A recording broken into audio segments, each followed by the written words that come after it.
Olá, Rosa Prista, gestora científica da Encontre-se. Bem-vindos todos que estão aqui para ouvir sobre o desenvolvimento da motricidade e a neuroplasticidade cerebral. Vamos dar 2 minutinhos, 3, para as pessoas entrarem e já começamos.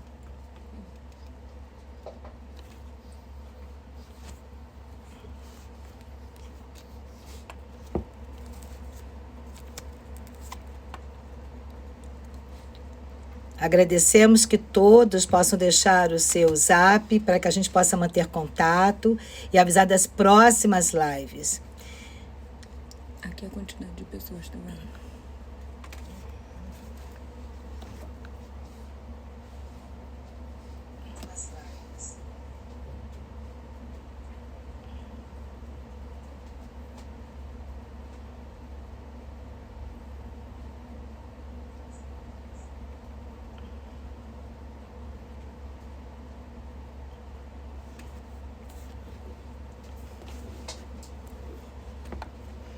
Que bom que eu estou vendo aqui pessoas já conhecidas. Que bom. Bem-vindo todos. Acho que o tema tornou interessante, né? Vamos tentar desconstruir alguns conceitos e tentar propor outros. Bem, são 18h02. E como nós teríamos que parar exatamente às 18h55, a gente vai começar, ok? Então, aqueles que já estão com a gente, bem-vindos à live da Encontre-se, Consultoria de Saúde e Educação Inclusiva, onde o tema hoje vamos falar do desenvolvimento da motricidade e a neuroplasticidade cerebral. Bom, tenho certeza que vocês se interessaram principalmente quando a gente fala da neuroplasticidade cerebral. E eu fiz um desafio a todos, né, com um texto desafiando, dizendo a vocês que coordenação motora não é coordenação de linha, não é circuito, coordenação motora não trata-se da mão, do pé, mas trata-se de um sujeito. Como todos sabem, eu sou a professora fundadora da metodologia sistêmica holofasmática, que tem como objetivo pensar os fenômenos psicomotores a partir de uma grande teia e tentar compreender fenômenos, não explicá-los, compreender dentro de uma teia que constitui o humano. Então, quando a gente pensa em coordenação motora e a gente dá uma passada pelas várias chamadas que o Google oferece, que as pessoas estão ofertando, as pessoas falam sempre, vamos desenvolver a coordenação motora, como desenvolver a coordenação motora de uma pessoa, como desenvolver a coordenação motora de um idoso. Nossa, a gente tem que parar com isso, porque a gente não desenvolve absolutamente nada. A gente pode ser até mediador de propostas desafiadoras que vão estimular o cérebro. Mas, na verdade, a coordenação motora não é a coordenação motora de uma mão, é a coordenação motora de um ser. E se vocês tiverem paciência, eu prometo que eu vou desconstruir e propor a vocês alguns caminhos, né? Eu queria falar desse tema com a profundidade que o tema merece e não na leviandade que hoje nós falamos das neurociências. Então, todo mundo fala do cérebro, todo mundo sabe como ele funciona. Eu queria dizer que o mais renomado cientista, neurocientista, não sabe como o cérebro realmente funciona. Muitas coisas que nós não entendemos, porque se a gente tiver um olhar apenas cartesiano, né, definindo o homem por uma razão, nós vamos ver esse corpo humano como uma máquina e com várias peças que sobrepõem. É por isso que a gente ainda propõe desenvolver a criança com espaços de física, espaço de psicologia, espaço da psicomotricidade. Uau! A criança nasce inteira. A criança se apropria de uma cultura, de uma sociedade que leva ela ou à fragmentação ou ao desenvolvimento pleno. Eu acredito, obviamente como neuropsicóloga, numa proposta onde eu vou dar conta que o desenvolvimento humano, ele é profundo, ele é processual, ele é constante e ele é modificado. Hoje, quando a gente fala de neuroplasticidade cerebral, nós estamos falando de um cérebro que pode ser moldado, remoldado, mesmo lesionado. Então, a gente tem que parar com a ideia de que, após determinado momento, o cérebro está pronto. Não, ele pode estar constituído. Mas o cérebro humano somos nós. É aquilo que a gente escolhe, aquilo que a gente decide para o nosso cotidiano.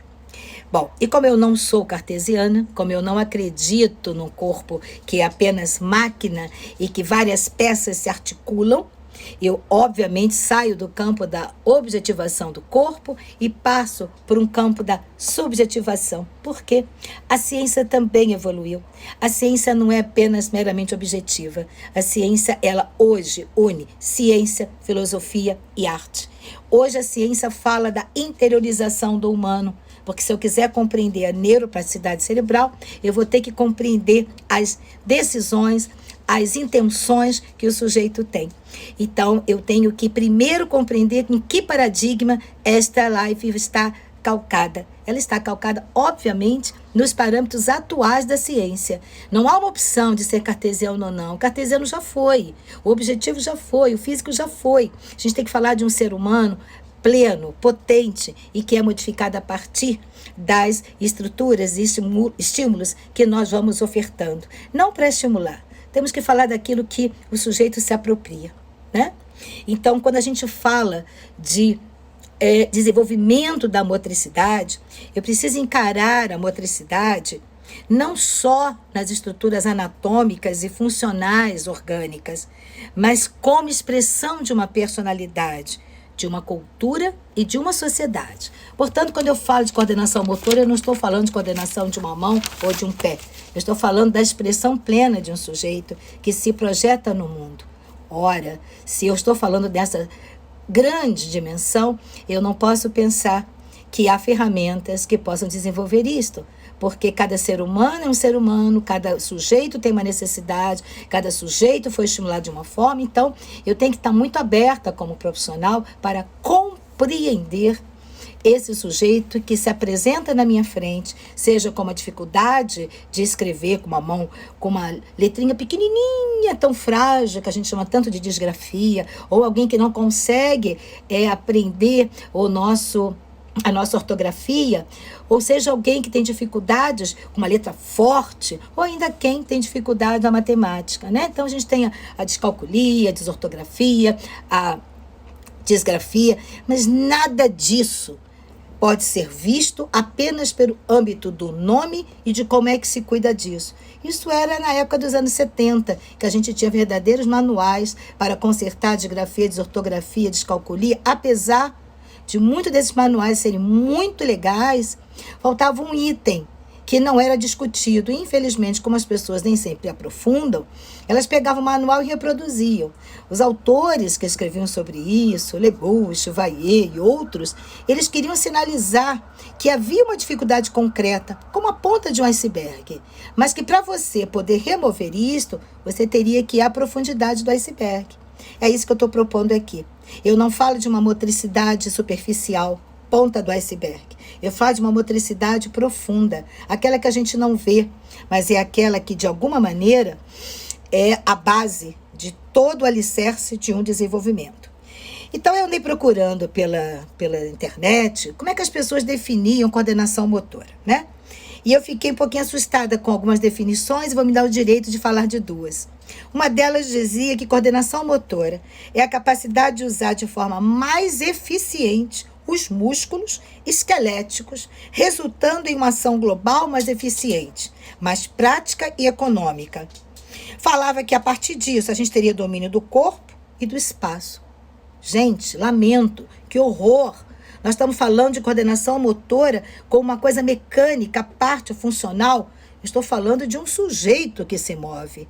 E a forma que eu tenho também de me expressar é pelos movimentos corporais que não são destituídos de um ser encarnado. Então, o que aconteceu com a gente? A gente vinha numa visão científica cartesiana, sim, separada. A gente já evoluiu, a gente tem Maturana, a gente tem Edgar Morin, a gente tem Manuel Serra, a gente tem tantos autores, Capra, que nos alerta que se a gente não pensar o fenômeno dentro de uma teia, dentro de um contexto, nós estamos sendo extremamente superficiais e não estamos atendendo ao humano, a nossa complexidade, né? E também vi que há milhares de livros na internet ensinando aos pais, e cuidado, papais, a desenvolver a coordenação motora. Caligrafia não é para desenvolver a coordenação motora. A caligrafia ela é usada como um instrumento para melhorar a letra. Mas isso quando o sujeito deseja melhorar a letra. Então, ele pode fazer aqueles movimentos ondulares, né? Movimentos sinuosos, para que ele possa melhorar a qualidade da letra. Mas não pense que isso é uma coordenação motora. Porque quando alguém tem dificuldade nisso, é porque internamente esse sujeito não está bem. Então, a forma que ele tem que dizer ao mundo que não está bem é pela sua letra, né?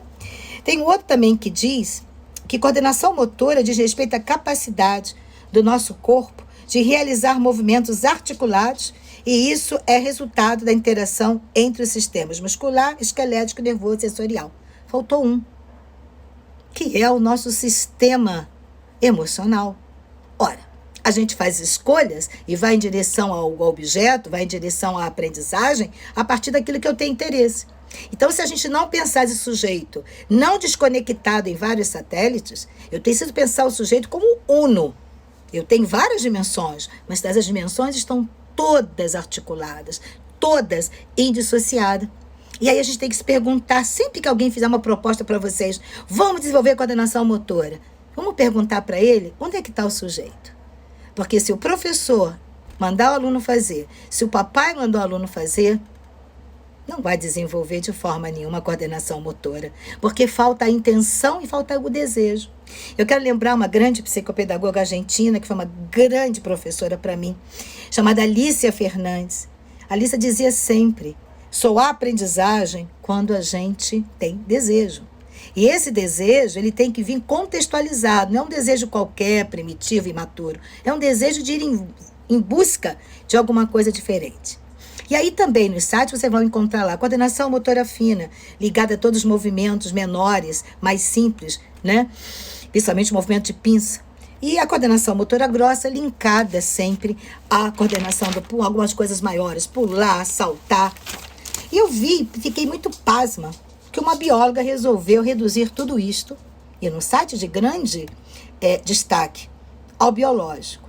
Então, eu queria que nesse primeiro momento a gente pudesse pensar de que lado a gente quer estar, né?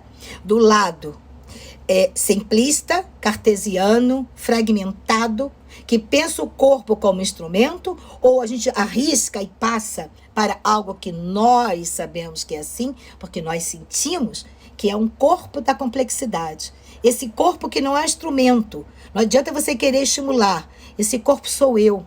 E somente eu, enquanto sujeito intencionalizado, me dirijo a.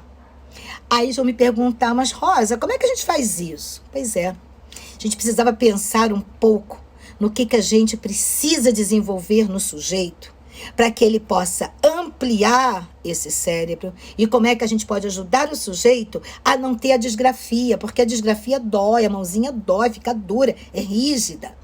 Vamos lembrar como é que o cérebro se desenvolve, né? Então, a gente tem o cérebro que começa a se desenvolver do céfalo caudal e do próximo distal. Ora, as mãozinhas e os pés são os últimos, né? Mas isso pode ser apressado ou retardado de acordo com as ações que a gente tem no meio. E quando a gente fala de desenvolver motricidade, eu preciso trazer 3 pilares, né? Que é o pilar da cognição, também desenvolvido pelo nosso amigo Piaget, né? Então, nós estamos falando aqui de atenção, memória, percepção, inteligência. E quem mostra a criança para onde olhar, no primeiro momento é a nossa mamãe. É ela que me autoriza a olhar para o mundo ou não. Então, quando a mamãe pega um bebê e joga ele para dentro, olhando para o seio dela, ela está dizendo para ele que ele tem que olhar para aquele pequeno mundo. Mas há mães que têm um prazer enorme de botar o filho na cadeirinha e apresentar o mundo a ele para que ele olhe o mundo. Essas são as mães que nós chamamos boas, as mães saudáveis, como o Winnicott fala, porque ela está mostrando para o filho que ele deve olhar para a flor, que ele deve olhar para o passarinho, ela chama a atenção dele para as cores da casa, para os brinquedos dele, então ela abre um universo que é reforçado pela figura da paternagem. Pensar desenvolvimento da motricidade humana somente se pudermos pensar nos adultos que estão em torno da criança. Esses adultos, obviamente, com todo um grau de importância, está linkado à figura materna. Esta mãe que optou ou não por ter um filho, e com ele a grande aprendizagem da formação vincular. Se ela tem prazer em estar junto com o filho, se ela não abre mão dos pequenos, grandes momentos que ela tem com ele, ela vai apresentar um universo incrível. Ela não vai perder um passarinho cantando na janela, ela não vai perder um nascer do sol, porque ela vai apresentar o mundo lindamente para esse filho, porque ela está feliz com isso. Né?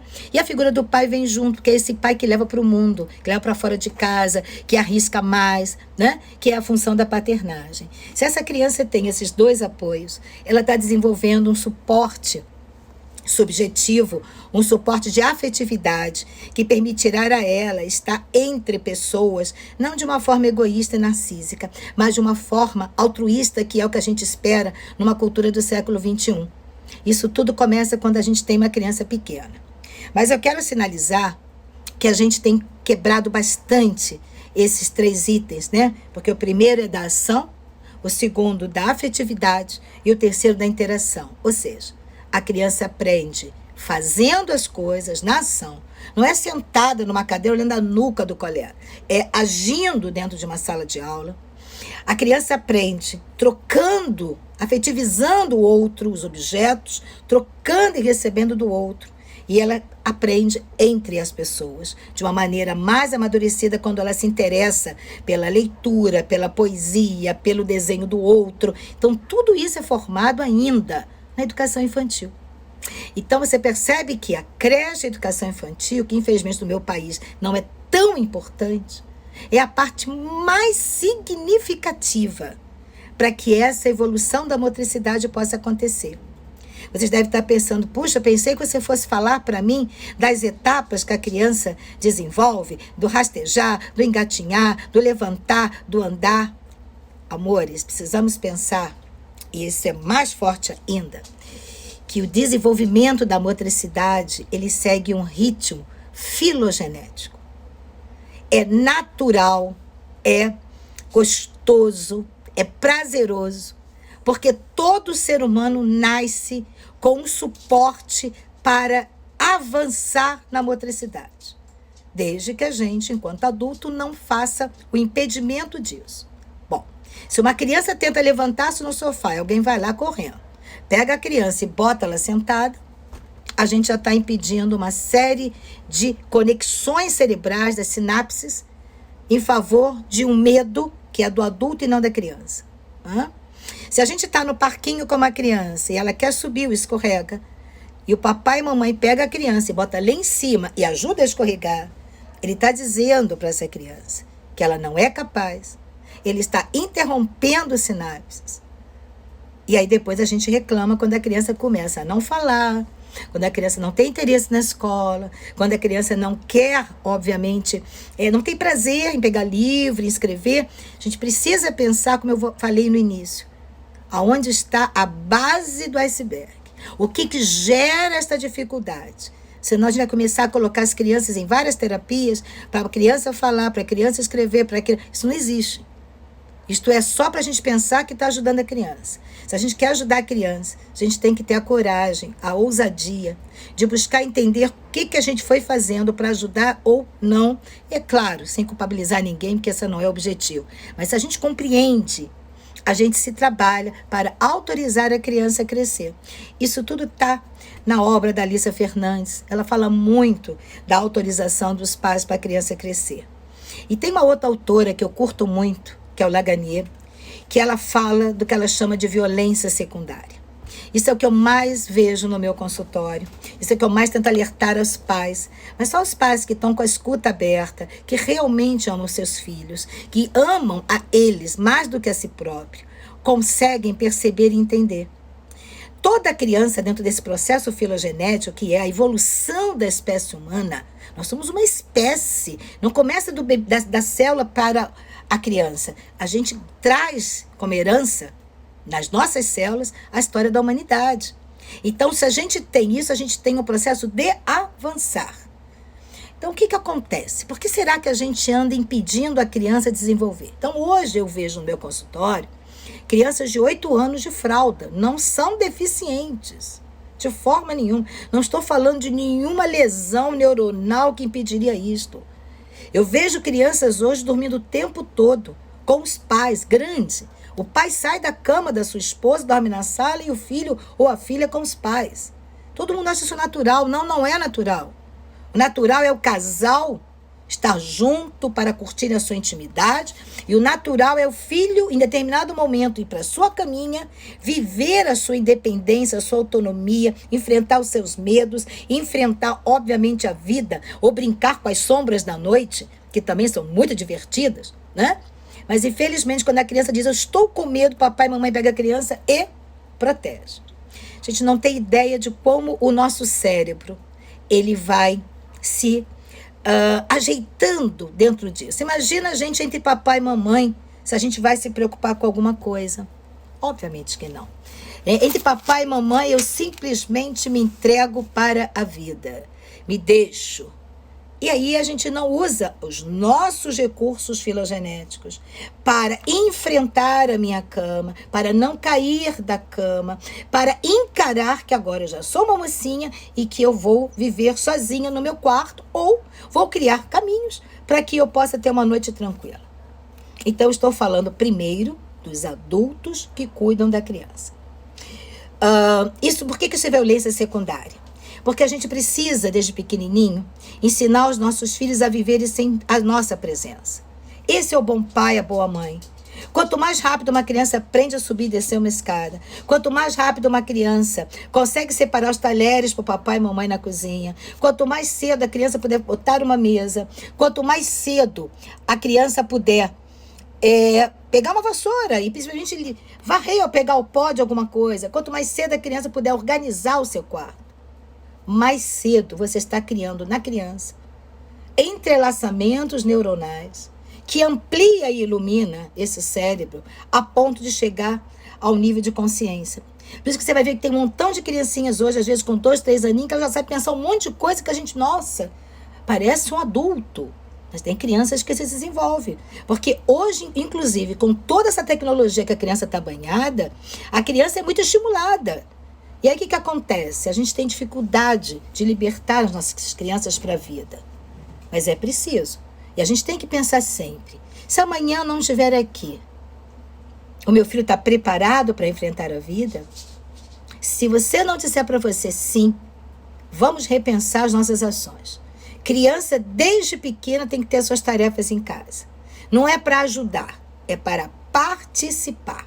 E isso começa pelo planejamento do homem e da mulher que faz uma família. Tem que haver um planejamento familiar. Quem cuida disso, quem cuida daquilo, se não puder cuidar, quem vai cuidar, para que todos se sintam parte de um coletivo e de uma organização coletiva. O cérebro adora desorganizar e organizar. O cérebro detesta bagunça, o cérebro detesta rigidez demais. Então a gente tem que trabalhar com essas possibilidades, né? E aí, quando a gente pensa na outra instituição que muito desenvolve ou empobrece, que é a unidade escolar, eu quero que a gente pense numa cena de escola hoje. Eu duvido que você tenha pensado numa cena onde as crianças estão juntas num círculo, que elas estão trabalhando juntas. A gente vai pensar sempre na escola uma cadeirinha atrás da outra, né? A própria Globo só mostra a escola uma cadeirinha atrás da outra. Uma das questões muito marcadas por Vallée, que é o psicomotricista que já faleceu, ele não está mais com a gente, mas deixou uma obra linda e que eu uso muito na minha formação em psicomotricidade sistêmica holofasmática, que é um curso que trabalha do bebê até o idoso, esse desenvolvimento, né, dessa motricidade que não é contração muscular. Estou falando de uma motricidade que fala da evolução de um ser humano. E ele diz que a coisa importantíssima em sala de aula é a organização desse espaço. Espaço de uma sala de aula tem que ter um espaço só com tapetinho, tem que ter um espaço circular para as crianças se olharem, Também pode ter uma cadeira atrás da outra. Se em algum momento isso foi importante, olhar para o quadro e fazer uma cópia. Só não pode ser 100% assim. Porque o cérebro humano, ele precisa do descanso, ele precisa de 50 e 50 minutos dar uma pausa. É exatamente o que a gente faz quando dá aula para os alunos ou dá uma pós-graduação. É preciso parar para criar outros caminhos para que o cérebro, ele chega o momento, ele fica só repetindo. Então, ele tem que sair dali para outras construções para que a gente possa ir modelando isto. Isto é tão escrito há tantos anos. Mas parece que a gente tem uma rigidez cartesiana dentro da gente, que criança chega na sala, a gente já coloca no quadro que tem que fazer, ponto.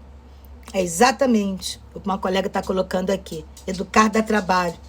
A função de maternagem e paternagem não é só dar presente. Na verdade, a gente dá presente demais por culpa de não estar com os filhos. Então, eu já digo de antemão, filho não precisa de tempo, filho precisa de qualidade. Se a gente sabe da nossa responsabilidade profissional no país, que eu tenho que trabalhar em tantos empregos, eu tenho apenas que no meu mapa da semana ter claro que eu tenho que ter vários momentos com o meu filho, mesmo que seja uma hora de qualidade, de sentar, de olhar olho a olho, de conversar, de perceber, de olhar os deveres de casa, olhar a mochila com ele. Não é arrumar a mochila para ele, é pedir que ele abra a mochila, para que você possa ver com ele como é que ele está se organizando. Isso é tarefa da gente. Olhar o quarto, como ele está arrumando o quarto, os armários, é tarefa nossa. Mas se a gente faz, né? Se a gente faz para a criança, obviamente que a gente está dando a ela uma mensagem subliminar do tipo: você, meu filho, é incapaz. Por isso é que a empregada é que faz, por isso é que eu faço para você, porque você não tem condições de desenvolver isso. Então, prestem atenção que nenhuma das dimensões caminha sozinha. Cada vez que uma criança se sente mais capaz e se sente com condições de avançar e que ele fica feliz que o papai e a mamãe avaliou como positivo, mais esse corpo levanta, mais eixo corporal eu construo e mais eu olho para frente. É desses seres humanos que a escola tem que construir. E aí eu me dou o direito de trazer alguns cuidados pedagógicos, que não é cobrir linha, não é levar o patinho na lagoa, não é botar o dedinho para cobrir. Eu gosto muito de brincar com as crianças com bacias de areia, bacias de terra. Eu adoro levar as crianças para o canteiro, eu adoro esparramar no chão muitas coisas, trabalhar com papel bolha, mas não é mandando a criança fazer nada. É a criança explorando, vivenciando, sentindo. Porque se esse corpo realmente, filogeneticamente avança, a criança vai em direção àquilo que ela precisa. E é assim que desenvolve-se a coordenação motora, não de mão, mas de corpo inteiro. E aí, repetindo, eu desenvolvo do céfalo caudal, do próximo distal. Um corpo que se lança no mundo é um corpo que tem uma letra organizada. Pode ser pequena, pode ser grande, mas clara, porque, na verdade, a pessoa está aberta e transparente no mundo. Quando eu tenho uma letrinha muito pequenininha, eu não estou me lançando. E quando eu me coloco demais, eu estou invadindo muito. Então, a letra, ela fala o tempo todo daquilo que eu sou, sem críticas. Cada um pode ser o que for, desde que seja feliz. E o que eu vejo hoje é que as crianças estão cada vez mais afastadas da escola. Elas têm saudade dos coleguinhas. Elas não têm saudade dos deveres, né? Então, temos que pensar nisto. Em vez de dar folhinhas prontas, mimeografadas, em vez de pegar livros prontos, nós deveríamos ler um pouco mais sobre a pedagogia Waldorf, sobre a pedagogia Freinet. Deveríamos estar lendo mais sobre a obra do Paulo Freire, porque todas elas nos mostram como valorizar o aluno, como trazer o universo desse aluno para projetos científicos. E aí eu tenho uma autora que eu amo, que é a Ana Feitosa, então vocês já sabem disso, aqueles que me conhecem. E a Ana coloca o seguinte: quais são os cuidados pedagógicos que eu, assim, vou usar os conhecimentos dela, mas eu confirmo cada um deles na minha prática como professora. Não, como educadora, né? E também como neuropsicóloga. A primeira, em vez da gente dar folhinha, vamos ensinar integridade às crianças. Honestidade. Esse binômio, integridade e honestidade, né? É o que vai influenciar a história desse sujeito. Então, a gente precisa, obviamente, Em vez de ficar preocupado em mostrar para o pai folhinhas prontas, eu tenho que ensinar essa criança a aflorar a sua humanidade. Eu não vou dizer que eu vou ensinar, porque a criança já vem com essa humanidade. Se a criança é uma criança perversa, isso foi construído, isso não nasceu com ela. Então eu tenho que olhar os contextos onde ela está vivendo. Mas então eu tenho que incentivar para que essa integridade e honestidade surja, para que haja uma autoconsciência e uma heteroconsciência, né? Eu preciso ensinar a condição humana, e isso é reforçado inclusive pela Edgar Morin, nos seus 7 saberes para o século XXI. Não é ensinar a criança a repetir má, mé, mi, momu, porque nem todas têm sentido. O má tem, o mé tem, o mi, ok? Mas o que é mó? Mu, acho que o boizinho não fala mais mu, né? Então a gente precisa entender e tratar a criança como um ser inteligente. Ela não é uma criança sem condições. Ela só precisa que quem está na frente dela faça o espelho da inteligência. Por isso, integridade, honestidade, autoconsciência é condição humana para quê? Para que eu permita essa criança, desde pequeno, criar um sentido de vida. Quem tem sentido de vida se posiciona, se coloca no mundo firme, não olha para baixo, não procura a mãe para responder. A criança não é altiva, ela é uma pessoa que está no mundo, construindo, né? Construindo essa personalidade, mas não só reagindo a estímulos. Hoje a gente tem uma onda de querer condicionar pessoas, né? A gente agora compra ferramentas para que o outro repita. Por favor, o cérebro detesta isso. Depois lá na frente, quando o filho fica bem empobrecido, não vamos dizer que é uma condição autista, que é uma condição psicótica, que é uma condição de uma dificuldade de aprendizagem. A condição foi o que a gente ofereceu, né? Porque mesmo aquelas crianças que nascem com alguma situação específica, elas podem ser inteligentes. A criança com síndrome de Down, tão erroneamente confundida com uma criança com deficiência mental, ela tem uma inteligência que poucos conhecem. E são pessoas perfeitamente capazes de estar vivendo dentro do que nós chamamos de normalidade, né? Porque a gente poderia dar uma outra live sobre o que é condição normal, né? Então eu queria lembrar a gente que a criança, ela mais do que um ser que reage a estímulos ou obedece a impulsos, ela é um ser que responde. E responder inclui liberdade e responsabilidade dessas escolhas. Se a escola não deixa a criança falar, não pode falar que agora a professora vai falar, não pode falar agora que agora temos que estudar fração. Eu ensinei uma criança a se calar. E quando uma criança se cala, ela adoece. Ela fica hiperativa, ela fica depressiva, ela pode tentar o suicídio, que a gente nunca fala do suicídio na infância, mas isso é um ponto a se falar. Mas se eu dou a ela a possibilidade das escolhas, e cada vez quanto mais escolhas fazemos, mais a criança se sente capaz de desenvolver coisas e de fazer coisas mais lúcidas e coerentes. Esse é o humano que eu espero desenvolver. É claro que o meu trabalho é numa instituição, mas dentro da minha instituição, o nosso trabalho o tempo todo é dar essa liberdade com responsabilidade, porque aí a criança constrói autodisciplina. Eu não quero dar ordem o tempo todo. Eu até brinco com as minhas crianças, porque eu sou forte, eu falo forte. Precisa chegar ao general ou a gente aprende coletivamente o que é certo, o que é errado, e mesmo na ausência do adulto, a gente consegue ter um comportamento, né, adequado. E eu tenho certeza que as crianças entendem isso quando a gente acredita nelas. Primeiro, elas testam sempre. Eu vivo num mundo que as crianças perderam os parâmetros. Mas quando ela vê uma pessoa com enquadre e firme e que gosta muito delas, as crianças mudam seu comportamento, né? Então eu quero que as crianças aprendam desde pequena a ser responsáveis pelas suas escolhas e seus atos. Mas elas têm que falar, elas têm que estar em círculo, elas têm que ouvir o outro, elas têm que olhar para o coleguinha e respeitar a opinião do coleguinha. Não pode rir porque alguém fala menos ou mais, ou que alguém tem mais vergonha ou não tem vergonha. Isto é o que a escola tem que ensinar e não cobrir linhas. Porque se cobre linhas, eu fico deprimido. Se eu sou valorizado em projetos científicos, desde pequeno, nós vamos conhecer o processo da formiguinha. Então tá, o que é uma formiga? Isso já é a ciência. O que é a formiga? Que tipo de formigas tem? Onde elas moram? Como nós vamos fazer? Isto é todo um método científico que é ensinado ludicamente na infância. E essa criança será um líder, porque ela é uma criança que vai desenvolver desde pequeno um pensamento divergente. A gente tem muita criança hoje com pensamento convergente ou pensamento desafiador. Não preciso aqui citar o quanto as nossas crianças estão tomando Ritalina, o quanto as nossas crianças estão sendo colocadas como transtorno desafiador. Mas quando elas vêm para a clínica e encontram pessoas que as recebem como elas são, de repente isso tudo desaparece. Elas ficam crianças mais organizadas, elas ficam crianças que gostam de aprender, elas trazem novidades para os nossos espaços. Então, o que está acontecendo? Que a gente perdeu o tesão de educar, o tesão de ser mãe, o tesão de ser pai. Ninguém aprendeu isso. Mas quando a gente tem o coração aberto, a gente consegue fazer coisas incríveis.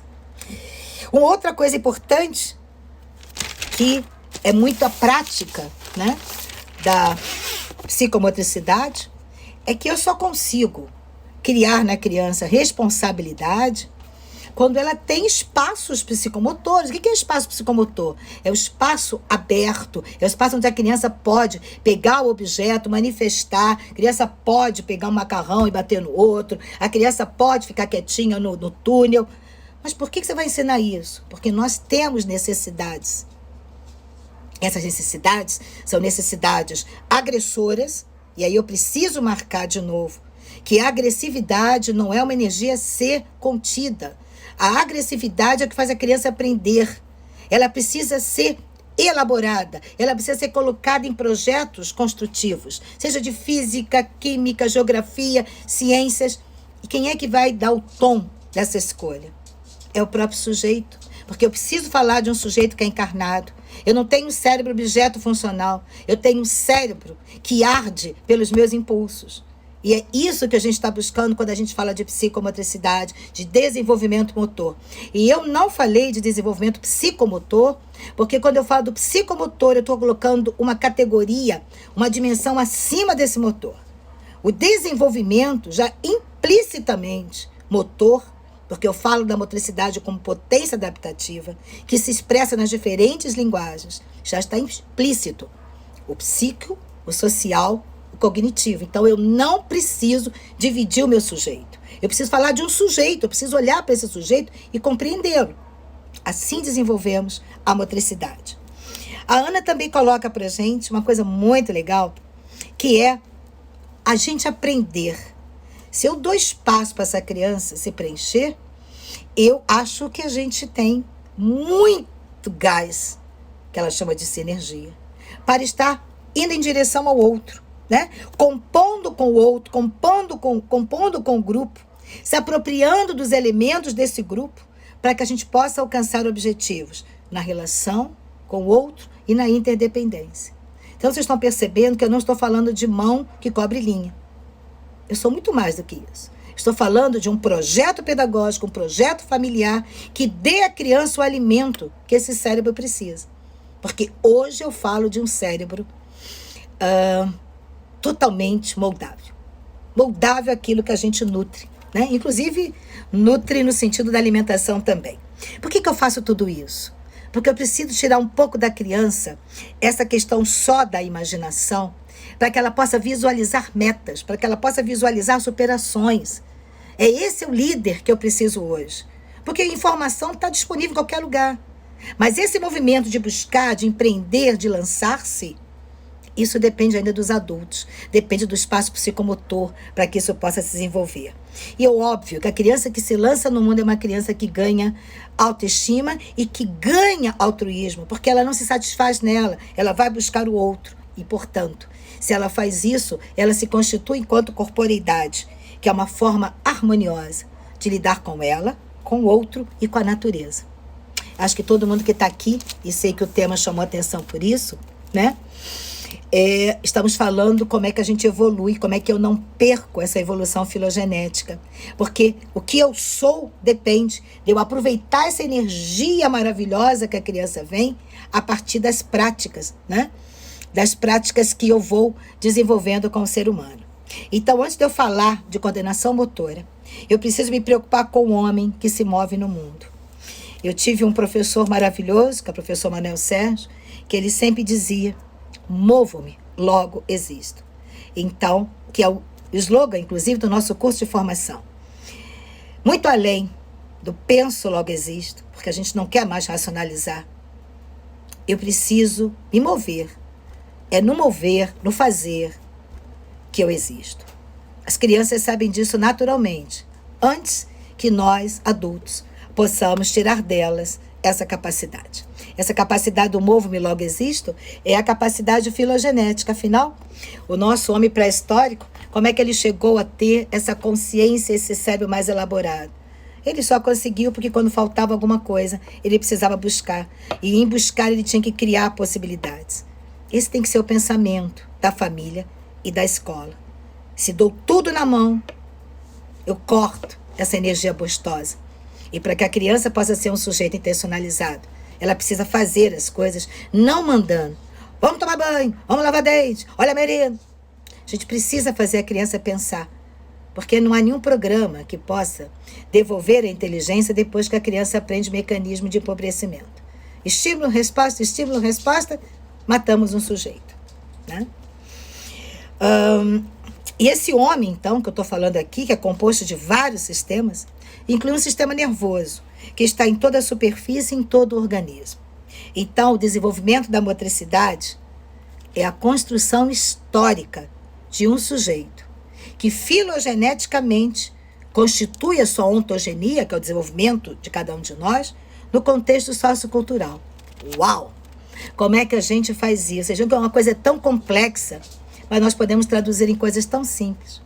Chega em casa, desliga o celular, olha para sua esposa, olha para o seu filho. Chega na sala de aula, daquele bom dia gostoso, né? Pergunta às crianças como é que elas estão. Quais são as novidades da semana? E escuta. Quais são as dificuldades? Não procura patologia. Procura compreender e avançar com o seu aluno e com o seu filho. Deixa a patologia, os recursos clínicos, para que a gente possa, a clínica cuidar. É para isso que existe a clínica, para a gente cuidar daquilo que não conseguiu se resolver naturalmente. A tarefa de pai, mãe, educador é avançar nesse processo lindo, né? E principalmente acreditar no seu potencial de ser pai, mãe e educador. Né? Afinal, o que é o desenvolvimento da motricidade? Primeiro, a gente tem que pensar que desenvolvimento é um processo contínuo, imprevisível de construção do ser humano. Por mais que Piaget, Vallot e Vygotsky tenham colocado as etapas, eles nunca disseram que eram etapas rígidas. Nós é que fizemos leituras errôneas. Eles estavam mostrando pra gente como é que a criança evolui, né? Desde um processo como o bebê, de ações isoladas até a constituição de entrelaçamento. O Vallot mostrava pra gente que a criança primeiro é dependente da mãe, mas ela vai naturalmente rompendo essa simbiose em direção à sua autonomia. Mesma coisa Vygotsky. Vygotsky mostrou que a criança sabe muita coisa. Cabe ao adulto perceber o que falta, para que a gente possa criar mediações que levem a isso. Puxa, essa é a obra, né, de um profissional. Essa é a obra de uma família. Ajudar a avançar. Levar a criança a acreditar na capacidade dela.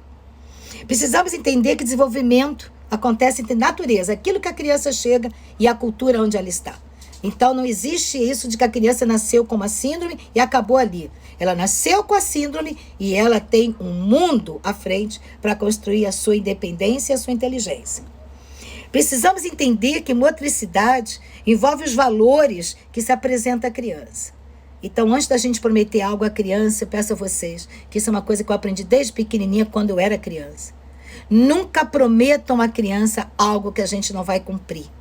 Se não tem resposta, só olha para a criança. Vou pensar no que você falou. Mas, por favor, não negligencie a criança. A criança é sábia. A criança sabe nos indicar para onde nós vamos. É só a gente se colocar pé a pé, né? Olho no olho. É só a gente observar mais, em vez de falar muito. Eu sei que o mundo que todos nós vivemos é um mundo agitado, é um mundo que nos cobra, é um mundo constante de solicitações. Mas nós temos que nos trabalhar para termos a nossa auto-organização e a nossa autorrealização. Não podemos nos apropriar de tudo que o outro quer. Somos nós que fazemos nossas escolhas. Então, os limites também são para cada um de nós, né? E quando a gente dá à criança condições materiais e afetivas e espirituais, porque a gente precisa também dar à criança uma dimensão além da gente. Não estou falando de religião, estou falando de uma evolução espiritual, tornar-se uma pessoa melhor a cada dia. Eu estou ampliando o pensamento, a liberdade de pensamento, sentimento e expressão. Eu lamento muito que no meu país as escolas Freinet tenham se reduzido.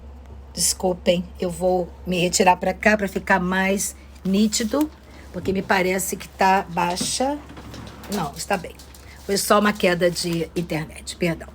Então, a gente precisa lembrar que aquilo que a gente dá à criança é que vai permitir a ela ampliar o pensamento, libertar-se e poder pensar de forma única, e vai ajudar a ela a reconhecer os seus sentimentos e expressões.